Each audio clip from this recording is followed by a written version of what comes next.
Hello అండి. పండగ అయితే అయిపోయింది. ఇంక తిరిగి ఊరైతే బయలుదేరేసామండి. ఇంక నేను మా పాప అందరికీ బాగా చెప్పేసి మా నాన్న స్కూటీ పైన మా లగేజ్ బ్యాగ్ పట్టుకుని సెంటర్ వరకు అయితే వచ్చేసామండి. ఇంకా మా తమ్ముడు మా అబ్బాయి ఇంటి దగ్గర ఉండిపోయారని వాళ్ళని తీసుకురావడానికి మా నాన్న అయితే మమ్మల్ని ఇక్కడ దించేసి వెళ్ళాడండి. ఇంకా వాళ్ళు వచ్చేసాక మా తమ్ముడు ఆటో ఎక్కితే మా అబ్బాయి మాతో పాటు ఉండిపోయాడండి.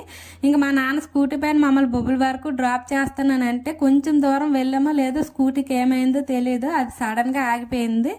ఇంకైతే ఆటో కోసం వెయిట్ చేయడం, ఈ స్కూటీ ఆగిపోవడం వల్ల ట్రైన్ టైం అయితే అయిపోయింది. లాస్ట్ మినిట్లో కంగారుగా వెళ్ళి ట్రైన్ అయితే ఎక్కేసామండి. ఇంకా ఇక్కడ మేము పరిగెట్టుకొని కంగారుగా ఎక్కడం వల్ల నా ముఖం అంతా ఫుల్గా చెమటలు పట్టి నేనైతే ఫుల్గా అలసిపోయాను. ఇంకా ట్రైన్ ఎక్కగానే మాకైతే ప్లేస్ దొరకలేదు. ఇంకైతే మా పిల్లలిద్దరూ మా తమ్ముడి దగ్గర కూర్చుంటే నేను కొంచెం అలసట అయితే తీర్చుకున్నాను. ఇంకా విజయనగరం వచ్చాక సీట్లన్నీ ఖాళీ అయితే మా పిల్లలిద్దరూ మా తమ్ముడు చుట్టూ చేరి ఆడి పాడి డ్యాన్స్ అయితే చేస్తున్నారు.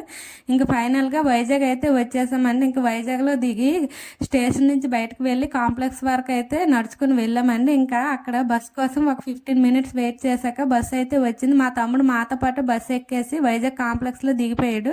ఇంకా మా తమ్ముడికి బాగా చెప్పేసి మేము మా ఊరు అయితే వచ్చేసామండి. మేము వచ్చేసరికి మా ఆయన అయితే జంక్షన్లో మా కోసం రెడీగా బండి పట్టుకొని ఉన్నాడు. ఇంకైతే బండి పైన ఇంటికి అయితే వచ్చేసామండి. ఇంకైతే ఇక్కడ నేను ఇంటికి వచ్చేసరికి ఫుల్గా నీరసం అయితే అయిపోయానండి. అంతేనండి వీడియో. Bye bye.